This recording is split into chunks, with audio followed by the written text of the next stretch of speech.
Okay. So, thanks for taking the time to, in your, late afternoon or evening, depending on where you are, to come spend a little time with us, and have a chance to share and talk a lot about, or, at least a little about this wolf tracking retreat, and remembering, interdependence with one another. So I thought where we might start is just to take a minute to introduce those of us that are going to be supporting and facilitating this retreat, because some of you, coming to this call, maybe I think everyone who's on the call, I know, but some of you may be listening to this recording and meeting me for the first time, and some of you may be meeting Megan, Matt, Patrick, or Susan for the first time. So my name is Coelle, and I have been in the field of life coaching for over 15 years. Sometimes it's all a bit of a blur and I start to lose track of time, but I've been doing this kind of work and running retreats around the globe for a good long while now. And my personal journey started out in a relationship with horses. And for those of you that know me, you know that journey started with a lot of relational trauma, and struggling in my relationships with human beings, and feeling, like my interactions with people were not safe, and for good reason. And so when I began to try to find my way back from all of that, nature and my relationships with horses initially became a really strong kind of foothold for beginning to feel safe in trusting that there is some kind of larger intelligence, and that I can really have some way of repairing and coming back from these really difficult experiences with human beings, and restoring a sense of hope and trust for how we might not only heal and integrate the trauma that we go through, but that we might really genuinely be able to form meaningful, safe relationships with one another. So that journey took me into an exploration of apprenticing with some pretty unique individuals in the field, and then going on and taking and sharing this work with people, not only with horses, but taking people to the African bushveld and spending time with herds of elephants, taking people into experiences of hanging out and visiting with whales. And Megan and I this past spring did the first bear tracking retreat together. And this will be the first time that I'm teaming up with Megan and Matt to do this wolf tracking retreat. So I'm super excited about it. Even though it's going to be February and freezing, but I'm excited about that piece too.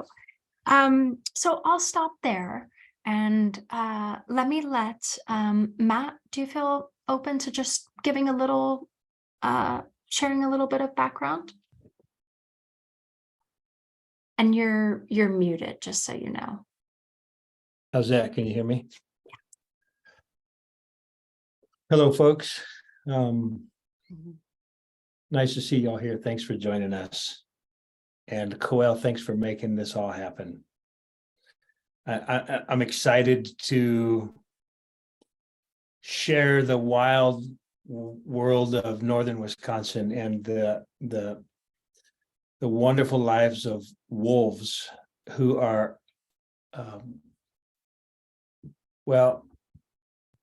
amazing creatures that share the world here with us. I come from a woodsman style background. I grew up in the mountains, and I was a hunter most of my young life, and I interacted in a close, personal, intimate way with the nature that I grew up in, which was actually the north coast of California, 100 miles north of San Francisco, right on the coast. And similar to a piece of what I heard Coel you say, and I also come from a background of some trauma, some challenges, and I've been sorting through all this my whole life. And I professionally, I teach wildlife tracking, and I travel around North America mainly and share the love. Yeah, so I'm excited to be here. Thanks. Beautiful, Matt. Thank you so much. We're really excited to spend some time with you and to, from your perspective, to experience the outdoors in the way that you do, and, just to see through your eyes and through your experience how some of the stories of the landscape are unfolding. So thank you for that. And Megan, do you feel open to introducing yourself and just saying hello? Yeah, sure. Thank you, Coel and Matt and Susan and Patrick. Nice to see you. And Kay, lovely to see you. Kay was on our bear tracking workshop, so I'm excited that you're interested enough to even drop in on the call. So my name is Megan, and first, just thank you all for taking the time and energy to be curious about what it's like to be in Wisconsin in February, but also be in relationship with wolves. Again, my background's really similar to Coel and Matt.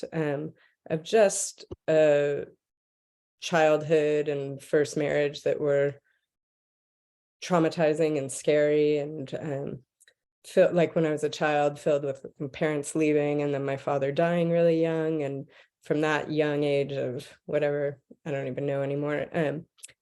As Coel was saying, nature was what was most safe and trustworthy to me. And I spent a lot of time wandering by myself.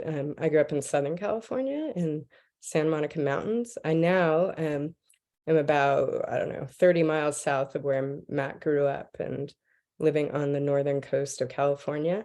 And in my journey of kind of finding my way back to the love of humans, which took a lot of time and trust, they're way scarier to me than wolves or cold or grizzly bears. I found myself in this world of tracking and this kind of arcane, bizarre thing, but it really has saved my life, I would say, over and over again, which I'm deeply thankful for. And of course, the animals and water and snow and all of that. But in that journey, I had the great privilege of working with Dr. James Halfpenny in Yellowstone. And he really brought me to wolves and helped me to understand this incredible ecology and ecosystem of them, to the point where, I would go out and track them in the snow by myself in Yellowstone, and have now brought my new husband, who's just an amazing man. So there is hope for all of us. And we would go out tracking wolves in the snow, and he'd be like, "What are we doing out there?" And then we'd come on something magical, and he'd be like, "Oh, I get it. This is why we're here." Or we'd hear them howl in the distance or something like that.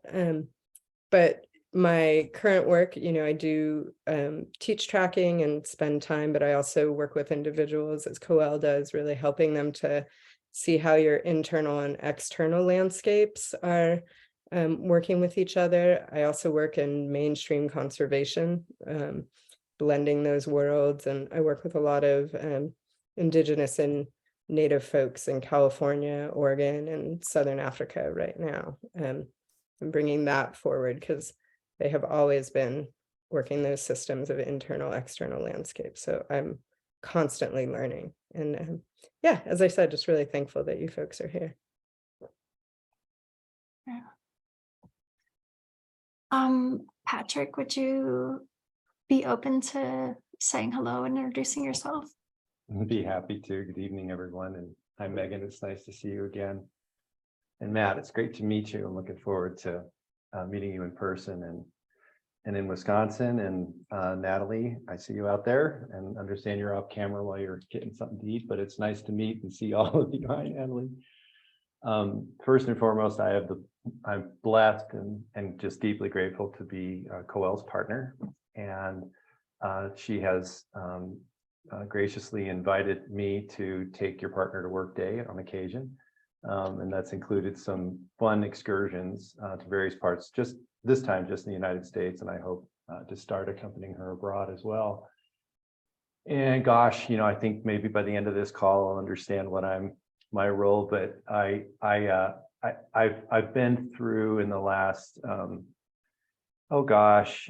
40 plus years, a variety of initiations in my life that have been quite transformative, some of them by my own choosing. For about a decade and a half, I was an ultra distance runner, doing events like the Leadville 100 and the Ultra Trail Mont Blanc, and a run through on an island in Nicaragua that was 100 kilometers, and in that process, by choice, experienced some deep initiations in my life, really transformative initiations, exceeding what I thought the human capacity limitations were and what my limitations were, and exceeding those and finding deep transformations in that process. And then 8 years ago, I was paralyzed from the neck down with a life-threatening spine tumor that was mitigated through surgery and some radiation, and then left me with chronic pain. And so I've got a severe neuropathic condition that has put me on a journey where I'm integrating and in courtship every day with a pretty high degree of pain over about 30% of my body. And I'm one of those folks that made it through the disease only to be challenged by the recovery, and that was the substance abuse that followed in trying to mitigate pain. And so was able to survive that initiation of the tumor and then that of the drug treatment, and have learned to really find new ways to integrate both of those stories, including carrying physical pain in my life in a very joyful and profound way. And so as I think about this beautiful wolf retreat, it seems impossible to me that out in the cold, exploring wildlife, exploring our own vulnerabilities, there's going to be some beautiful integration that happens, I think, in the field and then back, in front of the hearth of the place we're staying. And I will listen, I will learn, and welcome opportunities to bring my experience to those integration moments through mythology, through lived experience, and just through, I think, kind of the collective conscious that arises as we all gather. So I'm really looking forward to it, and just supporting Matt and Megan and Coel and meeting all of you. Thank you. Thank you so much. Susan, do you feel open to saying hello and introducing yourself to the group as well? Sure. Hi, I'm Susan, and I live at Teaching Drum Outdoor School, and I get to lived here for 22 years and work with the immersion aspect of the school and the supporting it with the food, and I will be supporting you with your food nourishment needs as well, and I'm excited about that. And I know the wolves here and spend time with them, not daily, but actually in February, yeah, I would say I'm out there daily, but I won't be when you guys are out there, and I'm excited that you'll be coming. And February is a really magical time, and you can be comfortable out there.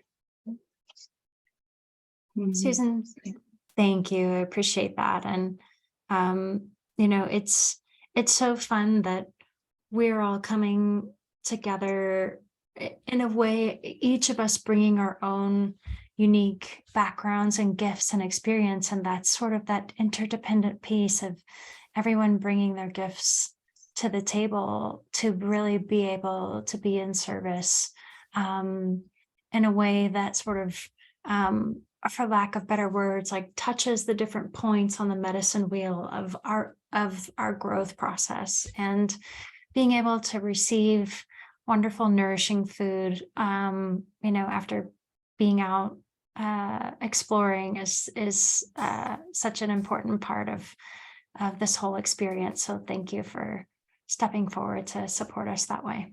Yeah, thank you. Yeah.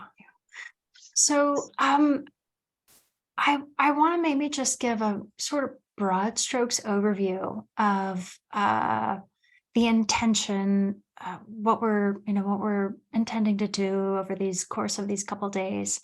And then I'd love to open it up for Matt and Megan to share a little bit more in their perspective around what we can gain and learn from exploring and being out on the landscape and learning from the cold and learning from the wolves specifically. And then we'll open it up for questions. And if you have any questions around logistics and that kind of stuff, we'll definitely stay on for that towards the end of the call. So just to give you kind of a sense of where we're going. So, I think it feels maybe helpful or important to say that for me, one of the reasons why I've taken this journey of always kind of partnering up with Mother Nature to create these kinds of retreat experiences is because I feel, and I would imagine that several of you have a personal experience and would probably agree to this, but I feel like Mother Nature herself is often holding a roadmap for us. And at this point in time, where we are as a human species, it can be pretty challenging. There's been a lot of generational trauma that has been passed down from just one generation to the next. And most of that is still fairly unconscious. And so certainly while everybody's doing the best they can to navigate with the, skills and the upbringing and the experiences that they had through their families or their primary relationships, we often don't realize that some of the fear and the pain and the heartbreak and the challenging experiences that one goes through, we don't often recognize the ways that we're holding that or coping with that or how it's impacting us. And it greatly impacts how we show up in relationship with others. And that just sort of continues to get passed on and passed down when it never has a safe environment to fully be integrated. And so for so many of us, our human relationships have been the place that, as Megan was saying, I'll take a grizzly bear any day of the week. Like, human beings can be pretty scary. And it may not be that extreme for each person, but for many of us, most of the challenges and the pain and the heartbreak and the difficulties that we go through are at the hands of other human beings.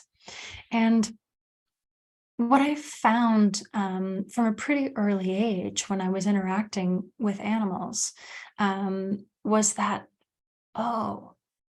there's another way of being. There is actually this place that you can kind of enter into where everything belongs.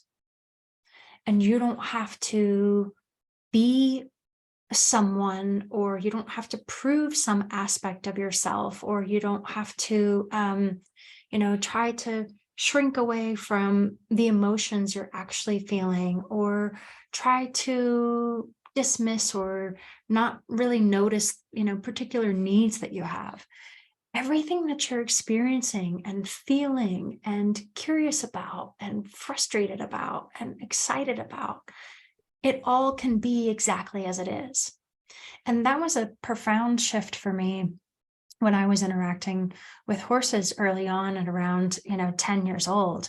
I kept thinking, I have to prove myself as some great leader. I have to, be this,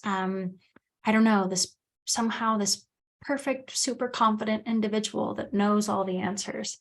And thankfully, as Mother Nature does, they were schooling me pretty quickly to say, if you take that framework, if you bring that kind of tension and inability to be yourself we're going to notice that feeling and we're going to keep our distance from it. Because it doesn't feel very good.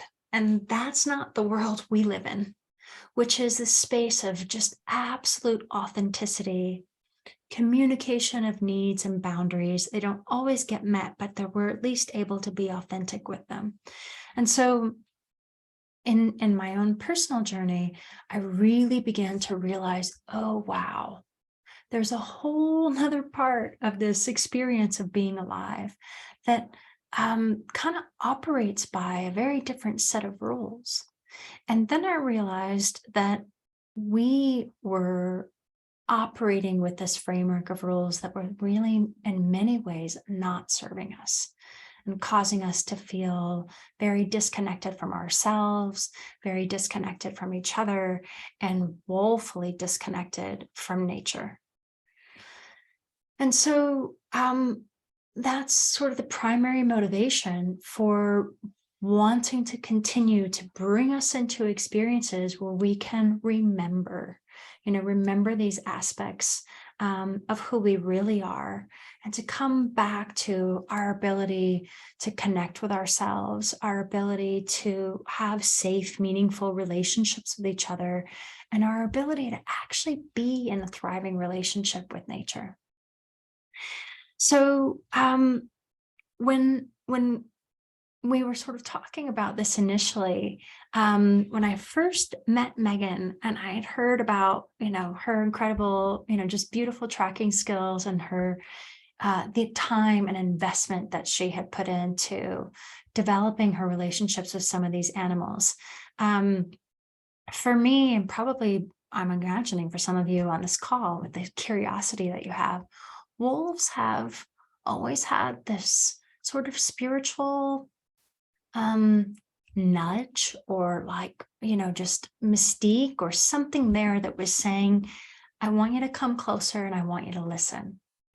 And so that showed up through stories, and it showed up through dreams, and it showed up through, just little winks of conversations with different people where wolves found their way into the discussion. And so when Megan shared with me about some of her relationships with the animals and her experiences, I said to her, okay, can we, can we scratch this itch? Because there's something really important that the wolves are modeling for us in the way that they move through the landscape and the way that they are, kind of embodying their expression of life. And as our Indigenous elders do, I often really feel that the animals on this planet are our kin. They are our brothers, they are our sisters, they are our aunties and uncles, and they're there to not only enjoy the experience of being alive and have their own journey, but I also view them as very profound teachers. And they do hold that roadmap of essential wisdom about how we might navigate in a very different way that is focused more on bringing our unique gifts to the table and having a sense of what they are, and being in a relationship with a vast, diverse ecosystem. And that's an ecosystem of relationships. And those relationships function in a dynamic of reciprocity. And so we're always sort of giving and receiving and giving and receiving. And it comes in, in this beautiful flow where no one person is like dominating the situation or has to, be that perfect leader that has all the answers and all the skill sets or whatever. But really that we can be more in this dynamic flow of how we engage. Now, the last thing I want to say is that when it comes to this retreat, we're going to be exploring that understanding and getting some support and guidance, from everyone, from each other, from Megan, from Matt, from Patrick, from, the way Susan is preparing the food. All of it is learning and being nourished by each other. And one of the roles that I'm going to sort of continue to step into and invite us to be attentive to is looking at how are we feeling about the relationship towards ourselves in any given moment? How are we treating ourselves? What's that internal narrative and dialogue like? How are we feeling in the group dynamic? So is it, exciting or a little nervous or a little uncomfortable to be in a space with a small group of people for a little while? What do you notice is helping you to feel safe about that? Or what do you notice brings up edges or points of tension? And being able to learn about that helps us recognize some of those trauma patterns that we're carrying around that we often don't even realize we're carrying around. So this whole retreat time becomes a very intentional container, almost like a meditation, if you will, where we get to go through these experiences together and begin to recognize what's coming up for me. Does it make me reflect on elements of resistance I have in my romantic partnership? Does it make me notice challenges I have within my own family dynamic? Does it help me to notice where I don't feel safe enough to communicate about my needs around other people? So this is a space for us to be curious and explore, and for you to, receive some support around that. And some of that's going to be, playful exploration and tracking together and, being inspired by the animals and by the landscape. And some of it's going to be funny stories over dinner. And some of it might be moments of deep dive facilitation in, somatic coaching and exploring what's happening in the way that your body is speaking to you. So I'll stop there. I'm curious, both for Megan and Matt, if there's anything that in what I've shared, or just anything that you feel you'd like to speak to around, how being out in these landscapes has moved you, or what you feel you learn from going on these kinds of adventures, and maybe anything that you might want to speak to about what we specifically can be open to learning from as it relates to wolves. Matt, do you want to take the lead? I'll also say Matt and I have known each other for years and have taught together and played a lot together. And so I am personally excited to be learning from Matt, but go ahead. Why don't you talk about wolves? Yeah, I'd be happy to. I'm also excited. Coel, you touched upon a lot there, and from my experience, nature is and the wolves themselves really will be doing the teaching. I'm there, as I see it, I'm there mainly to make sure that we find what we're looking for, we're all safe and comfortable, and perhaps help to interpret what it is that is being offered to us without being too presumptuous. In my experience, the lessons that we gain out there are individual to each of us. As Coel talked about, the way that these unconscious patterns show up in our lives, in our relationships, the mother, the wild earth has a way of stripping that down to the minimum, the bare essentials. When we're out and we'll be checking in with each other, we'll be, hey, how are you? Are you comfortable? Are your hands warm? Are your toes getting cold? How can we collectively take care of this together? It winds up being this beautiful one. we have to take care of ourselves, right? The conditions are extreme. I won't pretend like they're not. And we can be gloriously comfortable out there. This is a time of year, this is the deep winter in the north, in the extreme northern hemisphere. It takes deep winter a while to catch up, right? Like, so December 21st is the shortest day of the year, but it's not necessarily the coldest. Or it takes a while for the seasons to catch up. And February is this amazing time out in these north woods where people avoid this glorious display of life that's happening around us. And we want to help you access some of that in a safe, controlled way, in a comfortable way. The wolves themselves are so not what you expect from watching a nature show.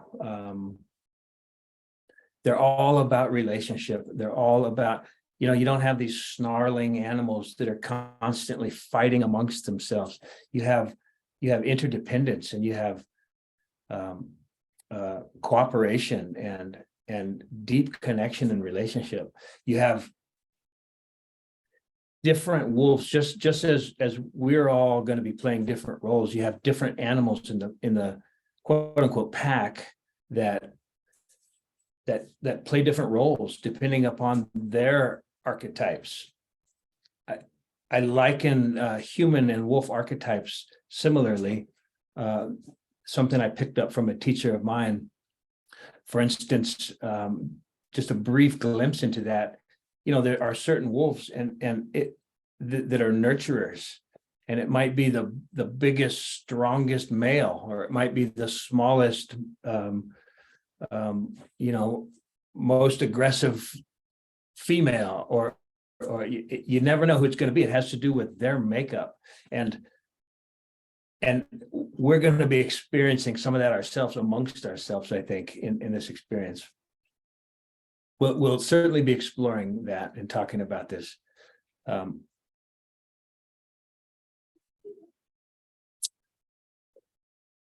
me, wildlife tracking is literally the language of the land. We are human animals, and we can read the story that's written on the landscape. And with some guidance and some experience, it's phenomenal, these stories that unfold for us, these stories of interdependence and dependence, really. Yeah. Megan, do you want to add to that or pick that up from there for the moment? Sure. Thanks, Matt. I think, there's so much to just be had by being out in a landscape where you're uncomfortable, or where you're perceiving that you're going to be uncomfortable. And I'll just be super candid. Grew up in Southern California, and I'm like, I love 89 degrees. Like, that's my optimum temperature. And yet I have lived in, Vermont in the winters, and the Adirondacks in the winters. And it's a phenomenal time, as Matt is saying. One winter I was living by myself in a cabin, and it was so quiet. And what it really begged of me was to pay attention to my body in a way that was not narcissistic or anything. It was based on survival, because I was out there alone by myself in, negative 14-degree weather, tromping around. And in some places I had no business being there, being from Southern California and doing it. And I'd hear the ice crack under my snowshoes, and I was like, oh, but you learn really clearly. And there are the people who step up and be like, yeah, those Sierra Nevada Tahoe ski pants are not going to do it.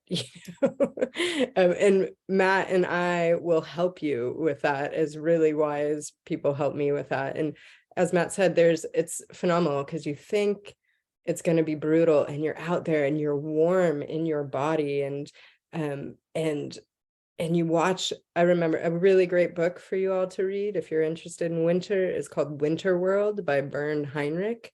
It is staggering what he talks about, these little baby chickadees making it through winter and what do the frogs do, and it's a beautiful read. And I was reading that while I was there and just watching my own body adapt to cold. So I just wanted to put that out there for you, and we're happy to answer questions, and we will make sure you are geared properly before you get there. But with the wolves, similarly, as with the cold, and I think anything like elemental begs me personally to really push against my preconceived notions. And my time of being with the wolves in the winter in Yellowstone, which is bitter cold, really, really intensely cold, as you know, what we were talking about before. I don't, I had watched people be, put wolves on this like totemic idolization. And then I had also seen wolves be demonized, which was a very deliberate plan for hundreds of years stemming from out in Europe, to demonize wolves and be able to kill them. And the United States has a long legacy of killing predators. And so in my mind, there was this like huge dichotomy of what was going on. And I kind of was more towards the idolization of them. And I got out there and I just started watching and tracking and trailing them. And I had to just put it all aside. As Matt was saying, I was like, each wolf pack that I experienced was different. Each wolf was different. And they were in these deep family relationships that I have experienced, like in my own family sometimes, but also in really healthy village family situations, like when I'm hanging out in the Kalahari with Bushman clans and such.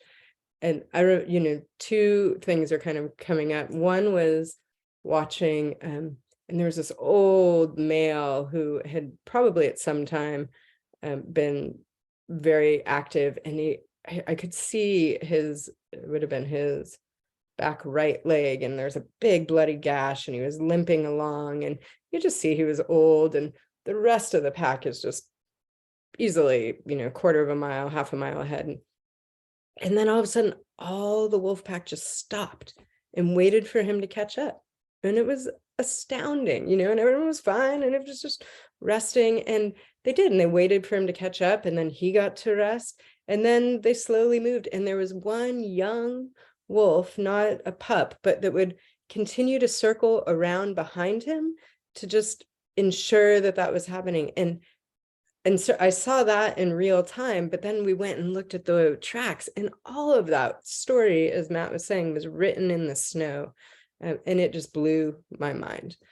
So that was one side of it, right? And the other side was watching a kill of wolves kill a coyote, not even for food, just for that killing moment of, the coyote was on their kill and they didn't like it. And so and it was brutal. I'm not going to sugarcoat it. It was very real, and it was astonishing. But all of those words of like savage and evil and, carnivores coming at you, it's all a human construct, just as the same way that, oh, these wolves should be idolized. It's us me putting my human construct on something that is begging to be seen as it is versus what I want it to be. And that is what tracking has taught me, because even when I get to see the animals in real time, it's very easy for me to put my perception on what's going out. But tracking has taught me, like, if you mistake a dog track for a wolf track, it's not the wolves that are making up that that falseness. That's my own perception that I'm not dealing with reality, right? And so tracking is always this really incredible mirror back to myself of like, am I really receiving what's being spoken to me, or am I putting my own construct on someone else?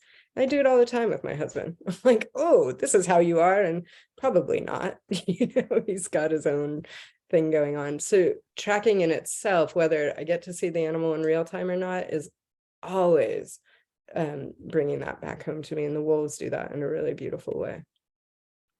Yeah.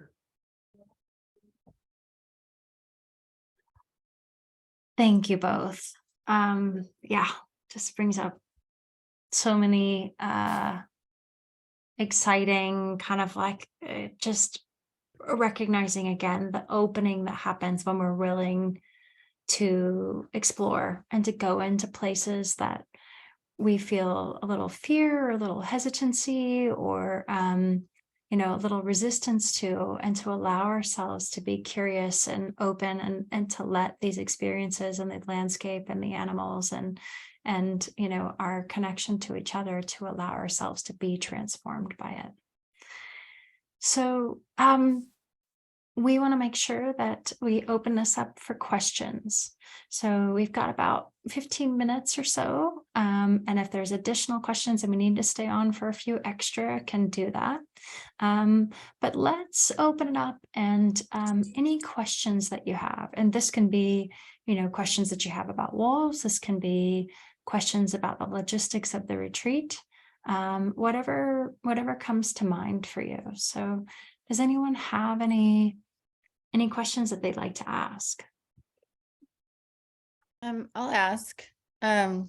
First of all, it's so good to see you guys. I'm so good to see you excited too. to spend time with you all.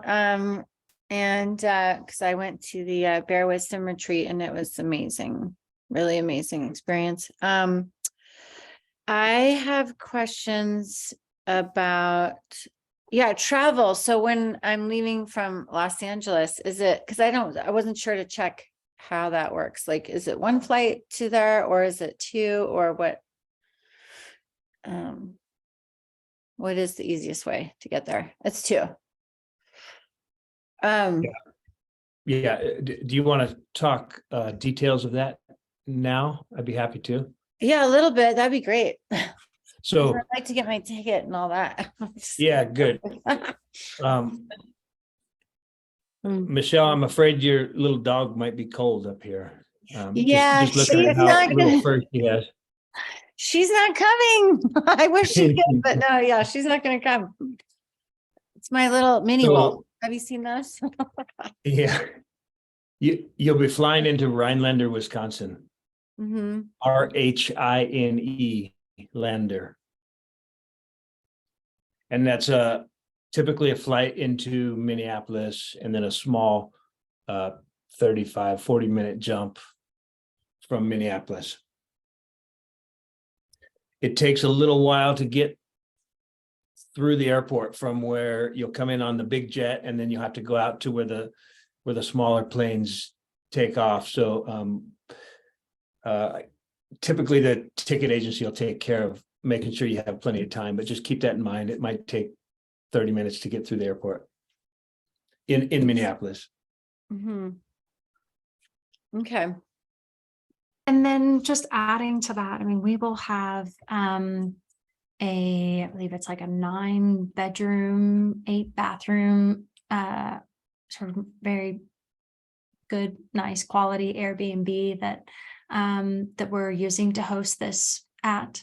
So we'll all be staying in the same place and sharing meals together and just having, this time together. And so if you are wanting to rent a car to get to that, you can, or if you, are wanting to take a different form of like, Uber or Lyft or something like that, to get there, that's fine.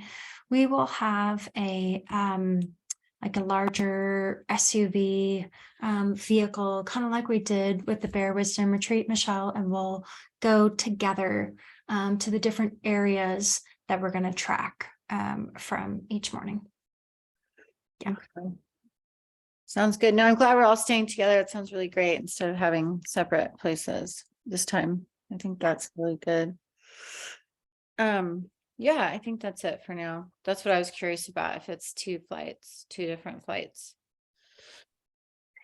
The other thing I think might be helpful to mention is that it's been, I think, in the email information that we've been sending out, but it's also on the website page, and you'll get it again when you, if you sign up to the retreat, which is sort of a list of suggested clothing and gear and, and layering up. I'd like to, I haven't shared this with Megan and Matt yet, but once we have a few of our group put together, then I think we're going to do another call to just go through doing a gear check and just making sure that you have, the quality things to help keep you comfortable.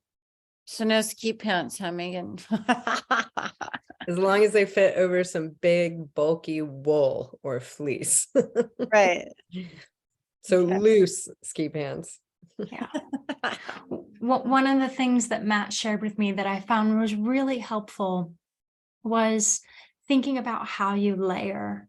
So, having like a warm wool base, and, maybe you have a few things of that you're layering over the top of that, and obviously ski pants and things like that. But as you're putting those upper layers on, you want to be thinking about, that when you're going to put a jacket on, right? Like, so being, building those sizes so that, maybe not everything is a size small, and then you're like, you can't move because you can't quite zip your jacket up, sort of thing.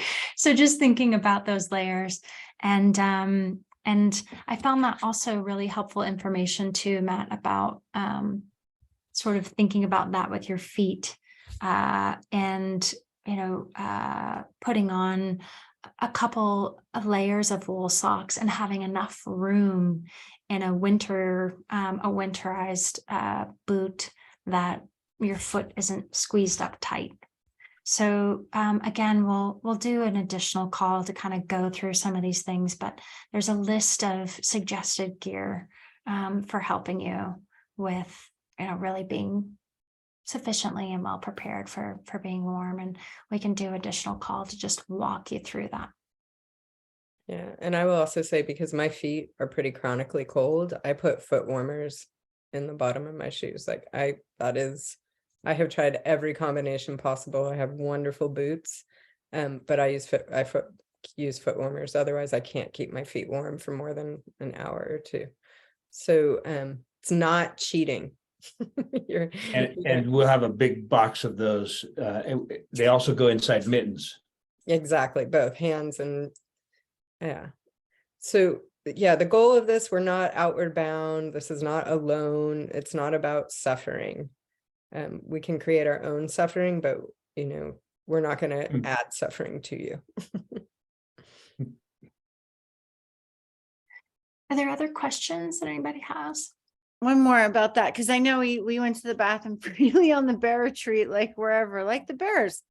Like, how does that work in the cold? We have to go to the bathroom. Do you want to address that, Matt, or would you like me to? Yeah, it's a good question. And having many layers of clothing on, it can be challenging. Yeah. We'll make space for that to be easily accessible. We will be out in the wilderness, away from any facilities. So we'll take care of our business in the morning, and we'll create space to, go behind a bush or whatever. Does that answer your question? Okay, Is so that- it's sort of the same thing, just like I have to, take down 20 layers in order to do it. No, it's cool. Yeah, so your bum Yeah. will get cold. Being a woman, I'll just speak to it. Your bum will get cold. And if you think of snow as a really lovely cold bidet, it's a great way to clean up, truly.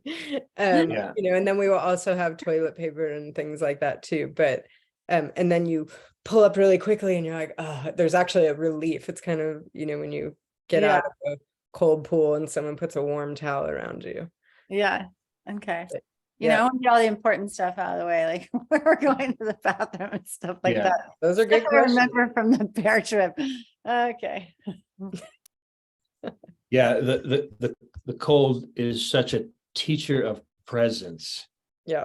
you have to be fully present with the situation, or it can be dangerous. Yeah. So it forces us to be right here, right now.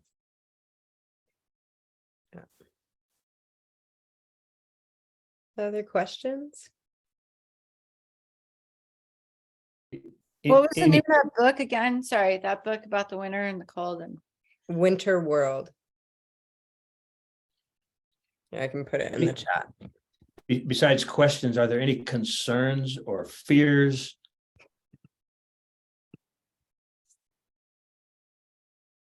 oh yeah, I have lots of those too. Should I talk about that as well? You're welcome to.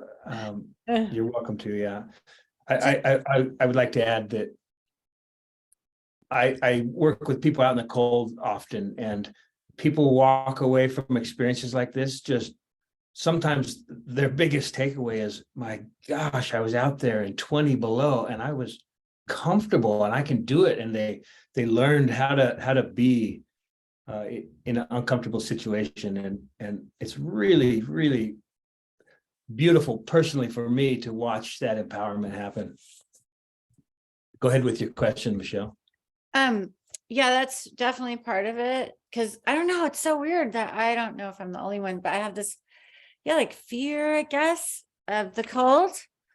And because I have to be at night at the barn with my horses here, but it's not even as cold as 20 below, but it's cold to me. And something about like this vulnerability comes over me, and this, yeah, it's like a fear in a way. I even don't know how to describe it. It feels really, I don't know, primal or something. And yeah, like I could just cry right now talking about it. And so, part of me wants to like push through that in a way of meeting that challenge to go on this retreat.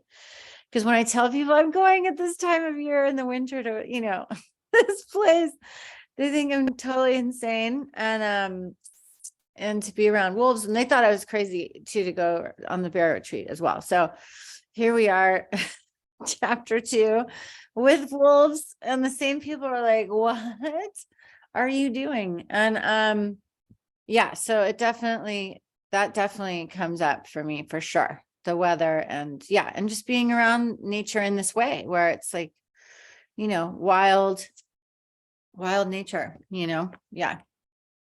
Yeah, I hear your concerns, and they're completely valid. My perspective, Michelle, is that we won't be trying to help push you through your fears. Exactly. We'll be stepping in a very comfortable, very controlled, very safe way through those doors. And there's no pressure in any way to push beyond any comfortability. And we'll be checking in with you constantly about that, about how are you guys doing? How are your fingers? How are your toes? How are you feeling? Do you want to take a break? Are you thirsty? We forget things like drinking water when you're in extreme cold. You just don't think about it. You don't feel thirsty, right? So we have to stay hydrated. So yeah. I would just say again that it's a controlled stepping into life rather than being pushed or coerced or shoved. Does that make sense? Yeah, and there's a magic to being out there, and we get a fire going and eat lunch around a fire in the snow. And there's nothing that I have experienced that is that, right? And so it's, as Matt was saying, I heard you also say push, and rather it's an invitation to really learning how to make yourself comfortable when you're uncomfortable. And and in the same way that I watched that old, wolf, and he ended up dying like 3 weeks later. He's old, had a beautiful life. But what was so beautiful, and similarly to what Matt's talking about, is nobody gets left behind. Nobody gets chastised for whatever pace they go at, right? Because it takes everybody to make it a whole system. And that extends beyond, that extends into collaborations and policies and all kinds of things, not just, but also family units. And so how do we get a chance to voice what we need in a safe place? Because that's not usually the case, to be, often we don't get to voice what it is that we need and feel good about it. And often we're shamed for our needs, or, chastised for not being strong enough, or for using the hand warmers, So here's an opportunity that we get in a container to say, oh, I am cold and tired, or didn't button my thing up, and there's because you'll feel it, and you're like, oh, there's a cold seam. And then, one of us will go over there and tuck you in, and it's cute. It's nice. You're loved. The other thing that's coming to mind as I'm listening to this is how, because we have separated ourselves so much from the natural world in a lot of ways, like we buffer ourselves in controlled climates, and we have distanced ourselves from predators, and we don't engage with the natural world. And I think just feeling into what Matt was saying a moment ago about how when people have the opportunity to have this kind of nurturing experience and to be feeling a sense of comfort, and to realize like, oh, we can do this. We can do this. We can go on an adventure. We can, actually lean in and explore and sort of meet some of these moments of tension. We can ask for help when we need it, and we're not going to be shamed for it. We can learn what it is we need to navigate cold temperatures. We can be safe, spending time getting to know about wolves. Like, oh, yeah, of course we can do this. Our ancestors have been doing this for a really long time. And only in the last few generations have we gotten so removed from that. And then, that conjures up this fear because we haven't been in relationship with it. So, we're coming together in a way to really support each other and create an opportunity and an invitation to restore some of that relationship and some of that conversation. But to do so, as Matt and Megan were reflecting for you, Michelle, not to do so in a way that we're going to conquer it, or we're going to grit our way through it, or we're going to push to overcome, but instead we're going to be present with the fears that come up, and see if we can support and unpack them gently and discover what those needs really are. That sounds good. Yeah.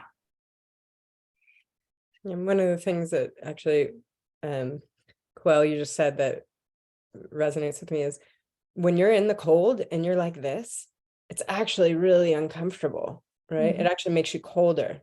And so that remembering of the ease and to breathe warms you up significantly. It's a lovely metaphor of just how do we flow into the cold versus resist the cold. And that's like so many things in my life. Yeah. The challenge comes from my resistance, not from what the actual thing is before me.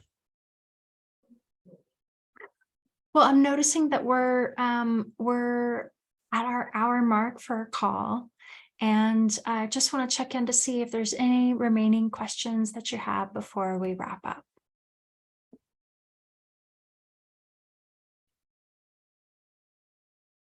No?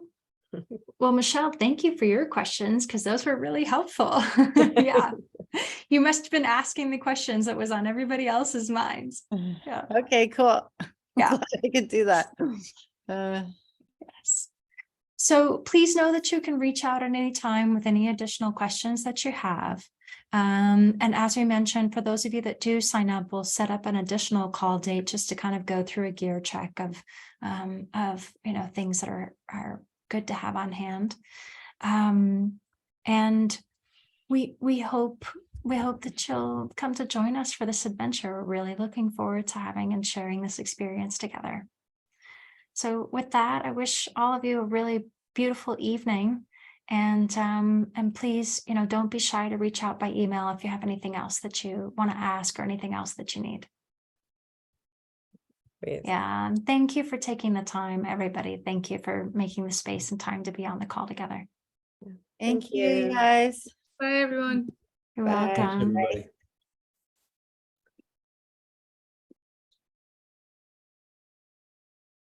It's just us.